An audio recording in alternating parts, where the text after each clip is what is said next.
stand up here. Well, I'm asked to tell you folks how I got to NASA and how I met Neil Armstrong. I was working at Lima, Ohio for the Westinghouse Electric Corporation, and I looked in the news and I saw NASA was looking for scientist astronauts. They didn't have to be test pilots, and I was already a pilot of a small plane, and I had the educational requirements, so hey, I applied. But they got a very nice letter back and says, "Nance, pretty good thing, but try again."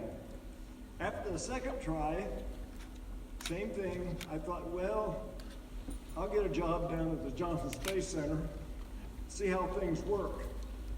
So through the Dean of the Engineering School at the University of Pittsburgh, got an interview with Dr. Max Faget, the head of the engineering organization, Johnson Space Center, and set up to go down and have an interview.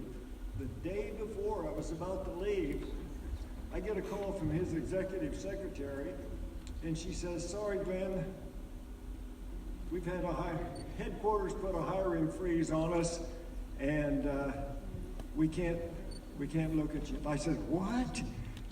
That can't be. Will you talk to me anyway?" Yeah, we'll talk, but won't do it good." So I flew down in there and got my interview with Dr. Max Faget, and then I arranged an interview with the head of science and the head of programs, which was the Apollo Applications Program. My golly, I got 3 job offers from those gentlemen. So I chose to go with the program office, which was in charge of all the money on Apollo applications. So we had to look for a place to live, bring my family down. So I went by myself, flew my own private plane, and landed near the Johnson Space Center, and went in the little airport there, struck up a conversation with a nice guy in there. "What do you do?" He says, "I'm an astronaut." "Huh, what's your name?" "Neil Armstrong." "Oh, well," we talked a little while and found out that we had a lot in common.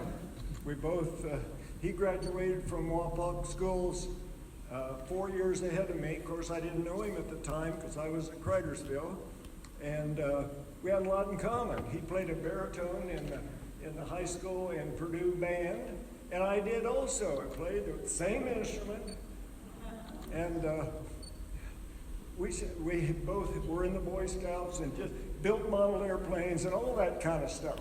So it was very good, and we've been friends ever since.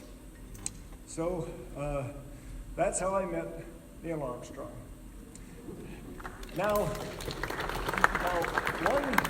So when we moved to Houston, we lived in a place called Nassau Bay, right across the street from the Johnson Space Center. And where we moved in this nice house, right across the back fence, 2 doors down, lived Buzz Aldrin. And Buzz had about a medium-sized, a little bit bigger than medium-sized dog, and he built a saddle on that dog. And he had a monkey. He strapped that monkey in that saddle, and the dog would run around the neighborhood. Now let me say one more word about our good friend, because he lives right next door to us. Chris Kraft made one of the most momentous decisions well, you'll see what it is. When Mike Collins and Buzz Aldrin and Neil Armstrong were training, it was about 6 months before the lunar landing, and because it was traditional for the pilot in the Gemini program to go out of the spacecraft first. So they started training with Buzz going out and making the first steps on the moon.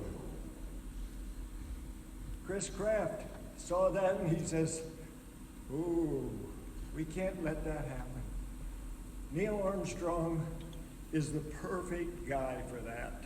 He's cool, he speaks well, he's just a good man. I've got nothing against Buzz Aldrin, but Neil Armstrong is going to be like Charles Lindbergh. He'll be famous for decades and even centuries. It has to be Neil Armstrong. So he gathered three most important decision makers in the Apollo program easily. They agreed with him, and they told the head of the astronaut program, Deke Slayton, do it. Give Buzz the news.